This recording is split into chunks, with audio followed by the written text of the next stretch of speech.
Hello everyone, कैसे हैं आप सभी। चलिए आज तो एक नई शुरुआत है। आज हमें रसायन विज्ञान पढ़ना है। कल ही बताया था हमने कि कल से हम केमिस्ट्री पढ़ेंगे। टेस्ट पेपर 15 है, यानी कि जो अब तक जो 14 थे वो शायद फिजिक्स के थे। तो रसायन विज्ञान में 4 ही हैं, ज़्यादा नहीं, और उसके तुरंत बाद बायो स्टार्ट होगी। ठीक है, ये स्पीडी का मटेरियल है, जो भी है आपके सामने है। ठीक है, और टॉप 30 जो क्वेश्चन है वो हम डेली कवर करते हैं। जो लोग कंटिन्यू से देखते हैं वो उन्हें अच्छा भी लगता है, सीखने को भी कुछ मिलता है। ठीक है, तो चलिए आइए हम शुरुआत करते हैं रसायन विज्ञान की पहली इस क्लास की, जिसमें हम 30 से ज़्यादा क्वेश्चन को हम कवर करेंगे। हम बोलते तो 30 हैं, लेकिन वो होते 40 हैं। शायद जो लोग देखते हैं उन्हें खुद पता होगा कि कितने क्वेश्चन होते हैं। 37, 38, 39 अप्रॉक्स इतना होता है, और समय वही लगता है ज़्यादा से ज़्यादा 15 मिनट का। तो हम समय नहीं बर्बाद करेंगे, क्योंकि ये भी समय काउंट होगा। चलिए हम शुरू करें। उससे पहले बता दूं कि हमारी जो भी PDF फाइल वगैरह अपलोड की जाती हैं वो GSIQ विद प्रशांत यादव, भी हमारा एक टेलीग्राम चैनल है, जिस पर आपको सारी PDF जो हैं वो यहीं मिल जाएंगी। अब तक जितनी भी क्लासें हुई हैं, या कई बार क्या होता है कि क्लासें नहीं भी होती हैं, लेकिन जो PDF होती है वो मैं डाल देता हूँ, या फिर जो हमारे खुद के नोट्स हैं, GS के नोट्स हैं। आज तो GD की वैकेंसी और लेखपाल UPSI इनके बारे में हमने कुछ बताया भी था आप लोगों को, और ये आने वाली भी हैं बहुत जल्द। तो जो GS के जो नोट्स हैं, मैं पढ़ाता तो नहीं हूँ अभी, क्योंकि अभी साइंस चल रहा है, और साइंस जैसे ही ख़त्म होगा फिर अपना कमाल देखना GS का। तुमको दिखाते हैं कि GS क्या होती है। ठीक है, तो PDF में डाल देता हूँ वहाँ। तो PDF अगर आपको डाउनलोड करना है हमारी जो भी वीडियोज़ हैं, तो GSIQ with Prashant Yadav Telegram channel है, आप इस पर ज्वाइन कर लें, या डायरेक्ट सर्च करें @GS by प्रशांत यादव। सारे जो लेटर हैं वो स्मॉल बनाना। व्हाट्सएप ग्रुप के जो बच्चे हैं उन्हें वहीं से मिल जाएगी। चलिए हम देखते हैं आगे। आज बहुत मज़ा आने वाला है। पहले क्वेश्चन की तरफ हम जाएंगे। पहला क्वेश्चन हमसे पूछा गया कि रबड़ के संश्लेषण में निम्न में किसका प्रयोग किया जाता है। तो सर, रबड़ के संश्लेषण में आइसोप्रीन का इस्तेमाल किया जाता है। ठीक है, ऑप्शन नंबर B सही है। आइए आज हम ऑप्शन पे भी चर्चा करेंगे, जाना नहीं कहीं, और पूरा देखना। ज़्यादा से ज़्यादा 15 मिनट लगेगा, 40 क्वेश्चन हो जाएंगे। क्या चाहिए यार तुमको। ठीक है, अमोनिया के बारे में हम सब जानते ही हैं। फार्मूला क्या होता है इसका, NH3, 2 लॉन पेयर ऑफ, इस पर इलेक्ट्रॉन भी होता है। ठीक है, अच्छा, थोड़ा और हम जानने की कोशिश करेंगे एसिटिलीन के बारे में। तो एसिटिलीन का फार्मूला क्या होता है, इधर मैं लिख दे रहा हूँ। इसका C2H2 फार्मूला होता है बच्चा, C2H2। और एथिलीन के बारे में, एथिलीन का तो सरल होता है, C2H4। ठीक है, C2H4, यानी कि 2 molecule of carbon and 4 molecules of hydrogen. 2 molecules of carbon and 4 molecules of hydrogen. ठीक है, ethylene. Acetylene 2 carbon 2 hydrogen, C2H2। ठीक है, ट्रिपल बॉन्डिंग इसमें होती है। आगे देखेंगे। सोने के आभूषण बनाते समय इनमें मिलाया जाता है। क्या मिलाया जाता है सोने के आभूषण बनाते समय? तो सर, इसमें मिलाया जाता है तांबा। और तांबे के ऊपर तो हम बहुत सारी चर्चाएं कर चुके हैं। ठीक है, अगला क्वेश्चन देखेंगे नायलॉन के बारे में। नायलॉन बनाने में प्रयुक्त कच्चा जो पदार्थ होता है वो पूछा गया है कि क्या होता है। तो ये एडिपिक अम्ल होता है। ठीक है, ऑप्शन जो B है इसका बिल्कुल सही आंसर है, एडिपिक अम्ल। शायद आपने सोचा भी सही होगा। इसमें एक ऑप्शन आ रहा है फॉर्मल्डिहाइड। एथिलीन यूरिया के बारे में हमें जानना ही नहीं है, जानते हैं। फॉर्मल्डिहाइड के बारे में जानना है कि इसका फार्मूला क्या होता है, इसका यूज़ क्या होता है। तो फॉर्मल्डिहाइड का जो बच्चा फार्मूला होता है, इसका फार्मूला होता है CH2O। ठीक है, CH2O, ये फॉर्मल्डिहाइड का फार्मूला होता है। इसका काम क्या है, पहली चीज़ ये होता क्या है, तो एक स्ट्रॉन्ग स्मेल गैस होती है। ठीक है, स्ट्रॉन्ग स्मेल गैस मैं लिखे दे रहा हूँ। ठीक है, स्ट्रॉन्ग स्मेल गैस होती है। और इसका यूज़ क्या है, तो जो बिल्डिंग मटेरियल्स होता है ना, उसको बनाने में इसका यूज करते हैं। ठीक है, बिल्डिंग मटेरियल्स को बनाने में हम इसका यूज करते हैं। किसका? फॉर्मल्डिहाइड का। देखो, ट्रिक पे मैं जब कभी जाता नहीं हूँ ज़्यादातर, लेकिन जब मैं ट्रिक पे जाता हूँ तो फिर मैं ट्रिक भी ऐसी बताता हूँ कि आप भूलते नहीं उसे। ठीक है, चलिए मैं बताऊँगा अभी। देखो, इसकी देख लो अब तुम, न कहोगे कि बस कहते हो करते हो नहीं। ठीक है, फॉर्मल्डिहाइड, फॉर्मल्टी से क्या है, थोड़ा सेंस लगाओ। फॉर्म हाउस है ना, बन रहा है ना, फॉर्म हाउस। तो जो फार्म हाउस वगैरह हम बनाते हैं, ठीक है, तो वो एक बिल्डिंग मटेरियल के ही अंतर्गत आता है ना, तो हम उसमें किसका इस्तेमाल करते हैं, formaldehyde. Formaldehyde farm house, formaldehyde farm house हो गया ना, ठीक है। तो ऐसे ही ट्रिक बन जाता है। जैसे हमने एक में बताया था उत्तल लेंस अवतल लेंस का, तो अवतल मतलब बड़ा है ना, उत्तल मतलब शब्द ये छोटा है, उत्तल में 3 शब्द हैं, अवतल में 4 शब्द हैं, मतलब बड़ा है। तो बड़ा मतलब दूर है, तो दूर का देखना है तो अवतल लेंस, और उत्तल मतलब छोटा है, छोटा मतलब नज़दीक, कम कम पास का देखना है या पास का देखना है तो उत्तल लेंस, और दूर का देखना है तो अवतल लेंस। ऐसी ट्रिकें होती हैं, ये अपने आप से आ जाते हैं। आइए अगला क्वेश्चन देखते हैं। मोमबत्ती का जलना ये क्या है? ये तो रासायनिक परिवर्तन है, सीधी सी बात है, ठीक है, और इसमें कुछ मुझे ज़्यादा बताना है भी नहीं। आगे देखेंगे, इससे आगे आतिशबाजी में बताया गया कि आतिशबाजी में हरा रंग जो होता है वो किसकी उपस्थिति के कारण होता है। ये भी बहुत सरल सा क्वेश्चन है, आंसर दो भाई, आंसर दो। आतिशबाजी में हरा रंग जो होता है किसकी उपस्थिति के कारण होता है? बेरियम, बिल्कुल सही आंसर है, बेरियम, ठीक है। मैग्नीशियम सोडियम के बारे में क्या कुछ बताना है? अगर किसी को पूछना हो तो कमेंट में पूछ लेना, बता दूंगा, ठीक है। कपूर को किस विधि द्वारा शुद्ध किया जाता है? कपूर, कपूर है ना, कल बताया था कि जो कपूर होता है वो सॉलिड से डायरेक्ट गैस फॉर्म में चेंज हो जाता है, ठीक है। तो इसको किस विधि से शुद्ध करते हैं हमें? ऊर्ध्वपातन, ठीक है, ऊर्ध्वपातन। हाँ, अगला क्वेश्चन देखेंगे। निम्न में से कौन सी धातु जो है वो सदैव मुक्त अवस्था में पाई जाती है, फ्री स्टेट में पाई जाती है? बच्चा क्या पाया जाता है फ्री स्टेट में? सोना ही पाया जाता है, ठीक है, पारा तो पाया नहीं जाता, गलत हो जाएगा। नियोन, यूरेनियम बिल्कुल नहीं, तो सही आंसर क्या हो जाएगा? सोना हो जाएगा। अगला क्वेश्चन देखेंगे। पुराने तैल चित्रों के रंगों को फिर से जो उभारने में मतलब हम किसका इस्तेमाल करते हैं? यहाँ तैल चित्र आप समझ रहे हैं ना, जो मतलब पाषाणकालीन हमें कुछ लेख मिल जाते हैं, तो हमें पता करना होता है कि इसमें क्या छपा हुआ है, ठीक है। तो भाई पूछ रहा है कि उसको मतलब फाइंड आउट करने के लिए हम किसका इस्तेमाल करते हैं? तो सर हम ऑप्शन जो बी है बिल्कुल सही आंसर है, हाइड्रोजन परऑक्साइड, ठीक है, हाइड्रोजन परऑक्साइड का इस्तेमाल करते हैं। अच्छा, सल्फ्यूरिक अम्ल है इसके ऑप्शन 1 में, ये आंसर तो ये है, ठीक है, आंसर ये, हम इसके बारे में चर्चा करने जा रहे हैं, सल्फ्यूरिक अम्ल के बारे में। तो इसका फार्मूला बस बता दे रहा हूँ, H2SO4 होता है, ठीक है, फार्मूला याद रखो, पूछ लिया जाता है। भारी जल भी जानते हैं, D2O होता है, D2O, ठीक है। अच्छा, सिरके का अम्ल, ये मज़ेदार है, तो सिरके का फार्मूला ज़रा बताइएगा, कोई अगर किसी को आता है तो कमेंट बॉक्स में बताओ। वैसे इसका फार्मूला होता क्या है? CH3COOH, CH3COOH, ओइक एसिड जो होता है ना, सोना होना, तो उसी ग्रुप का होता है ये, ठीक है। अच्छा, क्वेश्चन नंबर 9। निम्न में से कौन सा तत्व सभी रंगीन यौगिक बनाता है? अच्छा, सभी रंगीन यौगिक बनाता है, तो भैया ये क्रोमियम बनाता है, ठीक है, Cr, क्रोमियम। अगला क्वेश्चन, सबसे हल्का तत्व है, सबसे हल्का तत्व हमसे पूछा गया है कि सबसे हल्का तत्व जो है वो कौन सा है? तो सबसे हल्का तत्व यहाँ तो हाइड्रोजन है, ठीक है। हाइड्रोजन का एटॉमिक नंबर कितना होता है? 1 होता है, ठीक। हीलियम का 2 होता है, ठीक है। सोना जो होता है वो किस अम्ल में घुल जाता है? सोना, तो सोना भैया घुलता है अम्लराज में, ऑप्शन जो सी है इसका सही आंसर है। और अम्लराज का अगर किसी को फार्मूला आता है तो मुझे बताइएगा, अम्लराज का फार्मूला इसका होता है HNO3 प्लस 3HCl, ठीक है, ये इसका फार्मूला होता है अम्लराज का। ये होता है क्या अम्लराज? ये कलरलेस होता है, पहली चीज़, स्टार्टिंग में होता है कलरलेस, मेरी बात को ध्यान से सुनना। अम्लराज जो होता है, ये अम्लराज स्टार्टिंग में, ये शुरुआत में ये कलरलेस होता है, यानी इसका रंगहीन होता है। कलरलेस को हिंदी में कहते हैं रंगहीन। लेकिन धीमे धीमे थोड़े समय बाद इस पर कैसा? गुलाबी, ठीक है, गुलाबी रंग जो होता है वो आ जाता है। चलिए आगे देखेंगे। एक क्वेश्चन है बहुत सरल सा, दिया सलाई में प्रयुक्त होता है, ये तो पता नहीं कितने बार पूछेगा, रेड फास्फोरस, ठीक है। तो क्वेश्चन नंबर 13 पर हम आ चुके हैं। क्वेश्चन नंबर 13 का आंसर क्या होगा? युद्ध में प्रयोग की जाने वाली जो गैस होती है ल्यूसाइड, तो वो किससे बनाते हैं? तो ल्यूसाइड को हम एसिटिलीन से बनाते हैं, एसिटिलीन से। और इसका फार्मूला क्या होता है?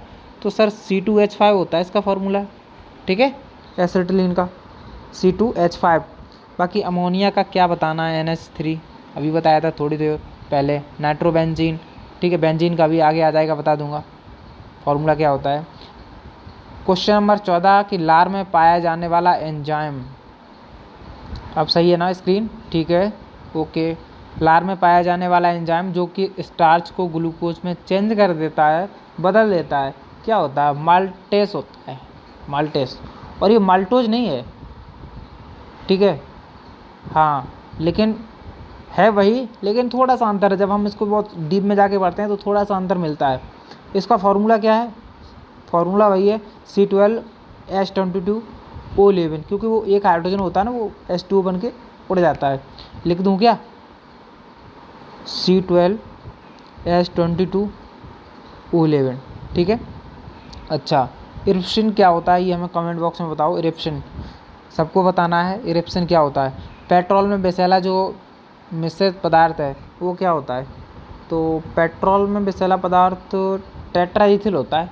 ऑप्शन बी, हाँ ऑप्शन बी है, ठीक है, ऑप्शन बी सही है। चलो, इसमें एक DDT आ गया। DDT बहुत पूछा जाता है। DDT होता क्या है? इसकी मतलब केवल फुल फॉर्म पूछी जाती है कि DDT का फुल फॉर्म क्या है। तो DDT का जो फुल फॉर्म होता है वो होता है बच्चा डाइक्लोरो डाइफिनाइल टेट्राक्लोरो इथाइल। शॉर्ट में लिख दूँ इसको, ऐसे याद कर लेना, डाइक्लोरो, ठीक है, एक डी हो गया, उसके बाद डाइफिनाइल, दूसरा डी हो गया, तो डाइक्लोरो डाइफिनाइल टेट्रा, टी आ गया ना, टेट्रा क्लोरो और इथाइल, TCE। तो अब जैसे भी आप ट्रिक बना सको वैसे याद कर लेना, DCDF, ठीक है, TCE, जैसे भी तुम्हारा मन करे, ठीक है। अच्छा, आगे देखेंगे बच्चा, लो क्वेश्चन नंबर 16 शुष्क धुलाई, यानी कि जो ड्राई क्लीनिंग हम कराते हैं ना, तो पूछा कि काम आता है, मतलब शुष्क धुलाई जो है किसके काम आता है। तो क्वेश्चन नंबर 16 का सही आंसर बेंजीन का इस्तेमाल करते हैं। और बेंजीन का फॉर्मूला क्या होता है? C6, ये C है, ठीक है, C6H6, ये बेंजीन का फॉर्मूला होता है। सूत्र बता दूँ ना, फॉर्मूला वो ऐसे बनता है बेंजीन, ठीक है, ये बेंजीन होता है, ध्यान से सुन लेना। फिर ये दिख रहा ना, ये अलग है, ये अलग है, ठीक है, ये फॉर्मूला होता है बेंजीन का। चलो आगे देखेंगे हम। हमसे पूछा गया दवा बनाने के काम क्या आता है। भैया दवा बनाने के काम क्या आता है? तो बेंजोइक अम्ल आता है, बेंजोइक अम्ल, ऑप्शन ए बिल्कुल सही आंसर है। और इसका फॉर्मूला क्या होता है? बेंजोइक एसिड का फॉर्मूला होता है इसका C7H6O2, ठीक है। केमिस्ट्री मेरी बहुत अच्छी है, मैं बता दे रहा हूँ। अगर तुम्हें कहीं से कुछ भी पूछना हो मैं पूछ लेना, मैं बेझिझक में बता दूंगा, क्योंकि 12th में मेरे अच्छे नंबर थे केमिस्ट्री में। चलिए, सबसे अधिक संख्या में किस तत्व के यौगिक हैं? क्वेश्चन नंबर 18 पे ध्यान दीजिए। अभी वो फिजिक्स चल रहा था ना, फिजिक्स भी अच्छा था, ऐसा बात नहीं है, लेकिन मतलब मेरा इंटरेस्ट ख़त्म हो गया था एकेडमिक के बाद। कंपटीशन में आया, फिजिक्स ज़्यादा पढ़ा नहीं, तो मैं थोड़ा शांत था। अब केमिस्ट्री आया, अब तुमको बताएंगे आगे होता क्या है, ठीक है। सबसे अधिक संख्या में किस तत्व के यौगिक हैं? सबसे अधिक संख्या में तो कार्बन के हैं। आप एटॉमिक नंबर लिख लीजिए, अपने आप पता चल जाएगा, ठीक है। अच्छा, आउटर मोस्ट सेल में कार्बन के कितने इलेक्ट्रॉन होते हैं बच्चा? वो होते हैं 4, ठीक है। आगे देखेंगे क्वेश्चन नंबर है 19, हैबर विधि से अमोनिया के निर्माण में, क्वेश्चन नंबर 19 पढ़िए। हैबर विधि से अमोनिया के निर्माण में निम्न उत्प्रेरक प्रयोग में लाया जाता है। तो लोहा का इस्तेमाल किया जाता है, ठीक है। और प्लेटिनम, जलवाष्प, एल्यूमिना, इनकी चर्चा करनी नहीं है मुझे, हर किसी की चर्चा नहीं कर सकते हम, ऐसा नहीं है कि आता नहीं है, जो आए जो पूछा जाए एग्ज़ाम में। एग्ज़ाम का मतलब क्या होता है? एग्ज़ाम का मतलब ये थोड़ी ना होता है कि भाई तुम्हें सब कुछ आता है। एग्ज़ाम का मतलब ये होता है कि तुम्हें जो चीज़ें आती हैं क्या वो यूज़फुल हैं, या एग्ज़ाम जो पूछना चाहता है वो तुम्हें आता है या नहीं आता है। तो बस हमें वही पढ़ना है कि जो पूछेगा। जैसे अभी हमने DDT की बात की थी, तो शायद 10+2 का मैंने कोई एग्ज़ाम दिया था, उसमें DDT की फुल फॉर्म पूछी थी, इसलिए मैंने बताना ज़रूरी समझा। नीला स्याही बनाने में किसका प्रयोग किया जाता है? नीला स्याही। प्रश्न 20 है क्वेश्चन नंबर, आंसर दीजिएगा। फेरस सल्फेट होता है इसका सही आंसर। नीला तोता के बारे में कुछ बताइए कमेंट बॉक्स में, ठीक है। रेयान रेसे तैयार किए जाते हैं, तो रेयान तो हम सेलुलोज से तैयार करते हैं, सेलुलोज से। सेलुलोज का कोई मुझे फार्मूला बता सकता है सेलुलोज का? चलिए मैं ही बता दूं थोड़ा शर्म करके। सेलुलोज का फार्मूला होता है C6H10 और शायद O5 होता है और होल पावर होती है N। आप एक बार चेक कर लेना सेलुलोज का, वैसे यही होता है, गलत नहीं हो सकता केमिस्ट्री मेरा। C6H10O5 ये होता है सेलुलोज का फार्मूला। ठीक है, फॉर्मल्डिहाइड के बारे में अभी बताया ही था थोड़ी देर पहले। ठीक है, नाभिक का आकार जो होता है वो कितना होता है, क्वेश्चन नंबर 22 में पूछा गया है हमसे, तो 10⁻⁻15 मीटर होता है। डी ऑप्शन सही है। निम्न में अस्थायी कण क्या है? अस्थायी कण क्या है? कितना सरल सा क्वेश्चन है, बताइएगा। न्यूट्रॉन होता है ना, इलेक्ट्रॉन पे नेगेटिव चार्ज होता है, प्रोटॉन पे पॉजिटिव चार्ज होता है, न्यूट्रॉन जो होता है वो न्यूट्रल होता है, इस पर जीरो चार्ज होता है या कोई भी चार्ज नहीं होता है। ठीक है, अस्थायी कण क्या है? तो न्यूट्रॉन है। ठीक, चलिए भैया क्वेश्चन नंबर 24 हम देखेंगे किसी परमाणु के गुण जो होते हैं वो किस पे डिपेंड करते हैं, किस पे निर्भर करते हैं। तो जब बात परमाणु की आ जाए तो सीधी सी बात है, वो इलेक्ट्रॉन संरचना अगर उसकी जैसी होगी वो उस पर डिपेंड करेगा। ठीक है, इलेक्ट्रॉनिक संरचना, समझ गए ना। चलिए क्वेश्चन नंबर 25, किस विटामिन के जली विलयन का रंग जो होता है वो गुलाबी होता है? आहा, मुझे बहुत सारे क्वेश्चन पूछने हैं ऐसे, लेकिन मैं आंसर नहीं दूंगा। आंसर इसका बता दे रहा हूँ कि इसका सही आंसर शायद B12 हो जाएगा। ठीक है, विटामिन B जो 12 होता है, जो जली विलयन जो होता है उसका रंग गुलाबी हो जाता है। अब मुझे ये बताना है कि vitamin B1, vitamin B6, B12 और B2 इनके रासायनिक नाम क्या होते हैं, और आप जिस भी विटामिन का रासायनिक नाम बताएंगे उसके आगे लिखेंगे कि इसका यूज क्या होता है या इसको किस में यूज किया जाता है। फटाफट बताइएगा। ठीक है, आगे देखते हैं। सबसे हल्की धातु है भैया, सबसे हल्की धातु क्या है? Potassium, sodium, lithium, aluminium. ज़रा पढ़िएगा, समझिएगा। सबसे हल्की धातु, जैसे अभी हमने शायद एक क्वेश्चन और भी कर चुके हैं, मैं इसलिए पूछ रहा हूँ, उसमें हाइड्रोजन ऑप्शन था, इसमें लिथियम हो जाएगा। आपको एटॉमिक नंबर पता होगा तो आप कर पाएंगे। ठीक है, बसा जो है वो किस में विलय है? बसा, सर जी बसा तो कार्बन टेट्राक्लोराइड में होता है। ठीक है, क्वेश्चन नंबर 20, इसका फॉर्मूला क्या होता है? कार्बन टेट्राक्लोराइड, CCl3 होता है। हाँ, 4 नहीं होता, CCl3 होता है, कार्बन टेट्राक्लोराइड। फॉर्मूला याद रख लेना, कार्बन टेट्राक्लोराइड को कहते हैं CCl3। चलिए अभी इसी से रिलेटेड एक क्वेश्चन और आएगा, क्वेश्चन नंबर ये हो गया ना 27। ठीक है, 28 नंबर पर हम आते हैं। हमसे पूछा गया कि एस्प्रिन बनाई जाती है। एस्प्रिन ये एक दर्द निवारक है। ठीक है, क्वेश्चन नंबर 28, और थैलिक अम्ल से बनाई जाती है। जो एस्प्रिन जो है ये दर्द निवारक जो है, ठीक है, जो दवा वगैरह बनाई जाती है उसके काम आता है इसका। ठीक है, यहाँ पूछा भी गया एस्प्रिन का रासायनिक नाम क्या होता है? तो एस्प्रिन का रासायनिक नाम क्या होता है भैया? एस्प्रिन का रासायनिक नाम, एस्प्रिन का रासायनिक नाम क्या होता है? एसिटाइल सैलिसिलिक एसिड होता है। हाँ, ये हो गया, मिल गया option D, acetyl salicylic acid. ठीक है, क्या फार्मूला बताऊँ क्या मैं इसका एस्प्रिन का? चलो मुझे बताओ कमेंट बॉक्स में, मैं बता दूंगा। एक आध तो बताओ भाई, कम से कम। सारे मैं ही बता दूं? मैं तो बता दूंगा, मुझे कोई दिक्कत नहीं है, तुम भी तो कुछ बताओ। चलिए, सबसे भारी धातु पूछी गई है, सबसे भारी धातु 3 बार आप देख लो, एक ही पेपर, एक ही टेस्ट पेपर में तीसरी बार ये क्वेश्चन है, सबसे भारी धातु। ठीक है,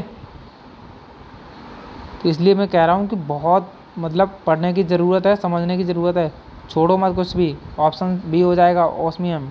ठीक है, ऑस्मियम। स्ट्रेप्टोमाइसिन के खोजकर्ता कौन हैं? स्ट्रेप्टोमाइसिन तो बॉक्समैन ने। ठीक है, ऑप्शन सी सही हो जाएगा, बॉक्समैन। एडवर्ड जेनर, आपने वो 12th में पढ़ा होगा, इंजन पे रिलेटेड जो थ्योरी आई थी। ठीक है, अलेक्जेंडर फ्लेमिंग के बारे में पढ़ने की ज़रूरत है नहीं, चैडविक के बारे में काफ़ी बार बता चुके हैं, फ्लेमिंग और चैडविक के बारे में। जल का शुद्धिकरण किया जाता है, तो जल का शुद्धिकरण तुम क्लोरीन से करते हैं, ऑप्शन बी मिल गया हमें। ठीक है, ऑप्शन बी सही। यार तुम लोग मतलब ये तो नहीं सोच रहे हो कि मैं ऐसे आंसर कैसे बता देता हूँ भाई? तुम लोगों को पढ़ाने से पहले मैं एक दो बार पढ़ता हूँ। मैं मतलब कोई वो सुपर कंप्यूटर थोड़ी ना हूँ जो मुझे सब आंसर पता है।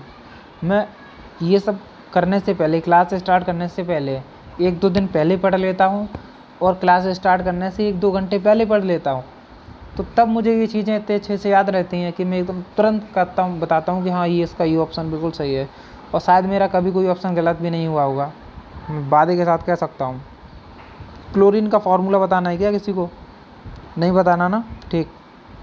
सबसे अधिक विद्युत रेडी तत्व जो है वो क्या है? फ्लोरीन। सिर्फ फ्लोरीन ही नहीं है, अगर अच्छा मान लो फ्लोरीन की जगह यहाँ कुछ और होता, क्लोरीन होता, तो आंसर क्या होता है? तो भाई क्लोरीन ही होता, ठीक है। ब्रोमीन होता, आयोडीन होता, कुछ भी होता, यही होता। क्यों होता? तो वो इसलिए होता क्योंकि बच्चा हम जब केमिस्ट्री पढ़ते हैं तो हम उसमें एक चीज़ पढ़ते हैं, हैलोजन फैमिली, है ना। हम उसमें हैलोजन फैमिली पढ़ते हैं और हैलोजन फैमिली में आता है FCl Br I।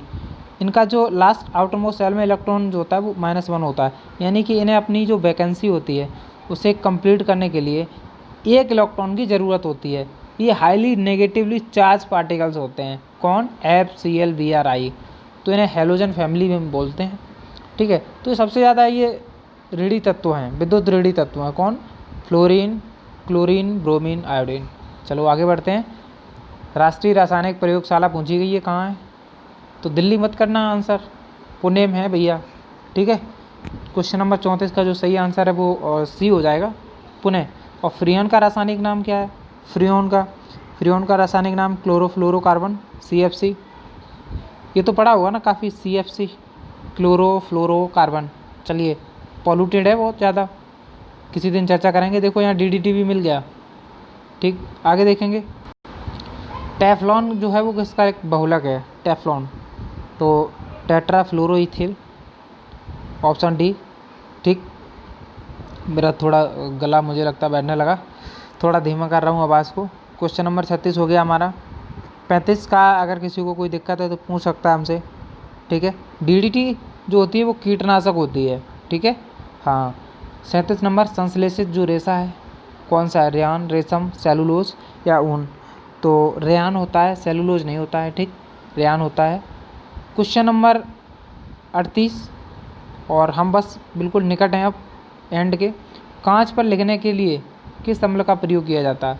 जैसे हम कांच पे करते हैं ना पेंटिंग वगैरह या कुछ लिखने का कोशिश करते हैं, तो वही पूछा है कि किसका यूज़ करते हैं हम उसमें। तो हाइड्रोजन क्लोराइड का इस्तेमाल करते हैं, हाइड्रोजन क्लोराइड का। और आज का शायद अंतिम क्वेश्चन है, समुद्री जल से नमक जो होता है जब हम उसको निकालते हैं तो किस विधि से निकालते हैं? तो वाष्पीकरण से निकालते हैं, ठीक है। वाष्पीकरण में क्या होता है कि कोई भी पदार्थ होता है हम उसको रख लेते हैं, हीट करते हैं, ठीक है, या जब उसका टेम्परेचर थोड़ा इम्प्रूव करते हैं तो जो पानी होता है वो वाष्प बन के उड़ जाता है और वो हमारा जो रॉ मटेरियल होता है वो बच जाता है। तो आज इस क्लास का यहीं अंत होता है। कैसा लगा ज़रूर बताइएगा। कोई समस्या, किसी भी प्रकार की कोई परेशानी, कुछ समझ में नहीं आया, आप जो भी है अपना सुझाव हमें कमेंट बॉक्स में ज़रूर दें। मैं हर बार कहता हूँ, डेली कहता हूँ कि मुझे सुझाव ज़रूर दें, मुझे पसंद है ये चीज़, है ना। कम अगर अच्छाई नहीं तो बुराई ही सही, लेकिन कम से कम पता तो चलेगा कि गलती जो हो रही है वो कहाँ हो रही है, या मैं गलतियाँ कर रहा हूँ या नहीं कर रहा हूँ। गलतियाँ तो हर किसी से होती है ना, ठीक है। तो अपना सुझाव ज़रूर दें, चाहे बेशक वो सही हो या गलत हो, पॉजिटिव या नेगेटिव। मैं इस पर कभी रिमाइंडर नहीं करता और मैं कभी बुरा भी नहीं इस चीज़ का मानता कि किसी ने ऐसा क्यों बोला। मैं ये सोचता हूँ कि शायद कुछ तो गलत है तभी ऐसा बोला होगा। तो अपना जो भी है कमेंट बॉक्स में हमें दें। PDF के लिए हमारा जो टेलीग्राम चैनल है GSIQ विद प्रशांत यादव, उसको ज्वाइन कर लेना। वीडियो अच्छी लगी हो शेयर करना बच्चा, लाइक मन हो तो कर देना, पसंद ना आए तो डिसलाइक कर देना, और चैनल को अगर सब्सक्राइब ना किया हो तो सब्सक्राइब कर लेना। चलिए हम मिलते हैं कल दूसरी क्लास में, ठीक 5 बजे। अब हम डेली 5 बजे मिलेंगे। So keep watching and thank you.